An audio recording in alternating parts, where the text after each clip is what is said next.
makaangat sa buhay, no? So these are the advantages of political parties. Gusto ko nga sanang i-mention kung ano yung political party na pinapaanuhan ni Enrique Rezan pero wag na lang, no? Ano ba yun? Hindi ko nga alam. Oo. Hindi, kung factual naman Factual naman, di ba yung NUP, di ba? Sabi nga ni, inaway siya ni Kong Kiko.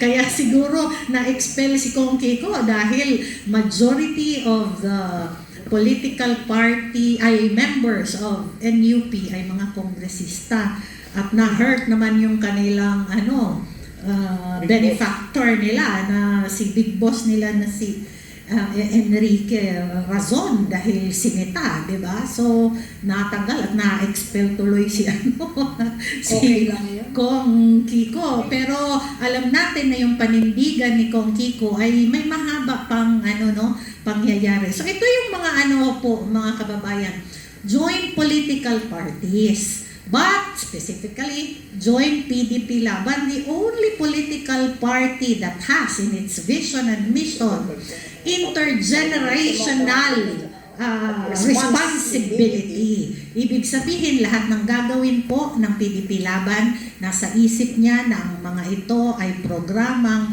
magkakaroon ng epekto hanggang sa inyong mga apo at apo-apo. Very good. Alam mo, sa totoo lang, Astra, yung script natin, inuunahan mo. Doon pa yan sa third. Sa third? Hindi, okay lang. Niloloko ko lang. Joke. Pero sa amin, third, baka nagmamadali si Ka Astra. Baka may lakad ka, okay.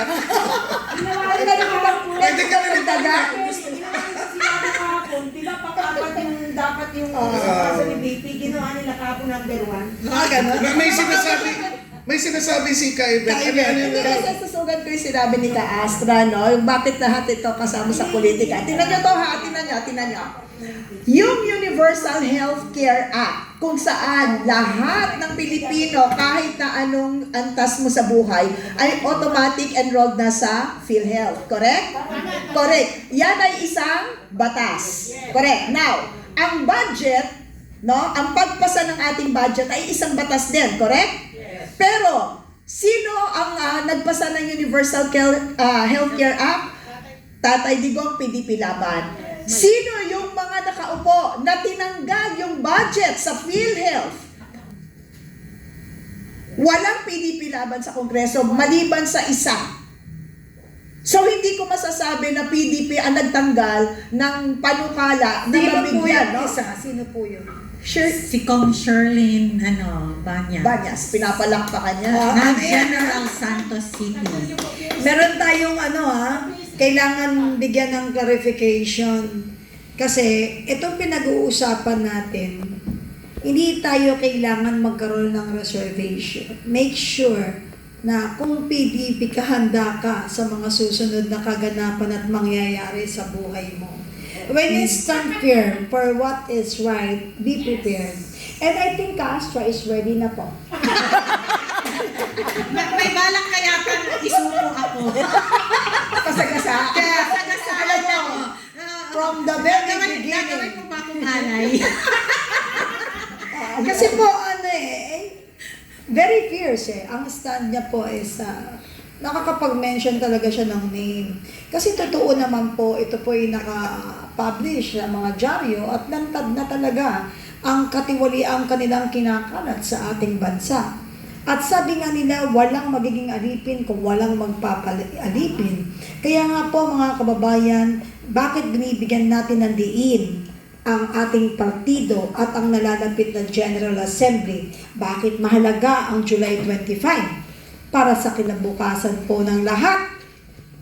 Tuwing may tatakbo, alamin ninyo kung saan nanggaling ang KONA. Sino ang nagbigay ng KONA? Ano ang partido? Bakit? Diyan mo malalaman anong klaseng tao ka. Dahil, sigurado walang pera yan, PDP yan.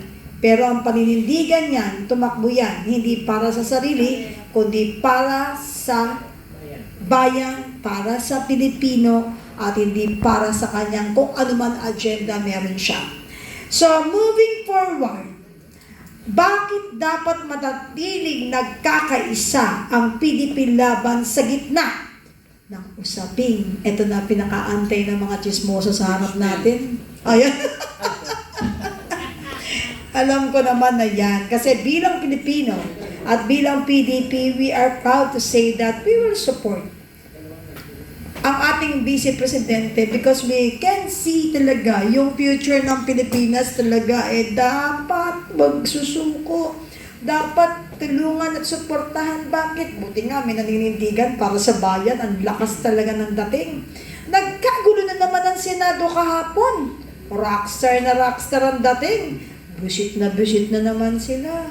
Kasalanan na naman natin yun. Yari na naman tayo at sigurado sasabihin mga ob-ob na naman to mga DDS na to.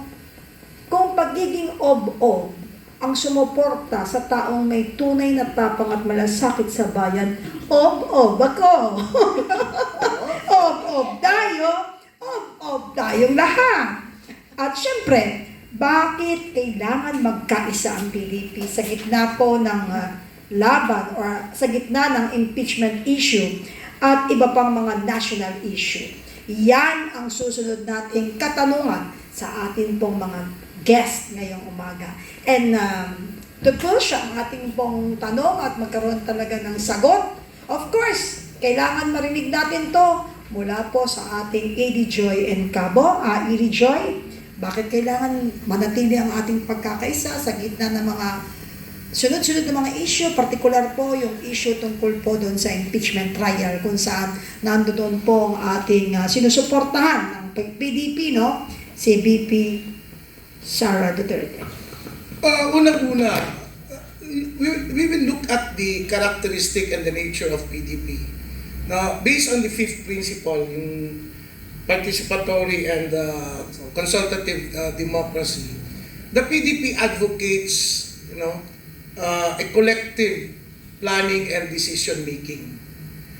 Now, whatever is the decision of the entire party, that should be supported by every single individual as a member of the party. Because again, the fifth principle as the basis or reference. We have to be united. We have to stand united on this impeachment process. Now, I am not a lawyer. I will leave that to the legal practitioners, mga professions. I will leave those legal technical terms to them. But the most important thing that we should look into is the social impact of this impeachment process. It makes our country fragmented and divided. Now, we have our own political views. We have our own political beliefs. That's why in PDP, we encourage everyone to be actively participating and be aware of the political dynamics of our country. Why? It's because that's we can create our own political stand, our views. But every Filipino should be guided on this. If you have the chance to listen doon sa opening statement ni Attorney Sison, the lead counsel for the defense, she established the main root of this entire dynamics, kung saan talaga nagsimula. Yung, kung narinig nyo, yung nag-release ng pera, late na, na-release na yung pera, yung sa intelligence, confidential fund doon, December na, ipit na sila, kailangan i-dispose yun, etc., etc. Now, that is for me, the root cause of everything. Now, we have to dissect the situation. Now, being a sociologist, we have to look at the social impact. The administration or the governance itself should have addressed that root cause. But because of some political personalities looking at political preservations, they look at it in a very different way and took advantage of that. So, nakita nila na ito na yung pagkakataon o rason na pwede nilang tirahin si VP Sara.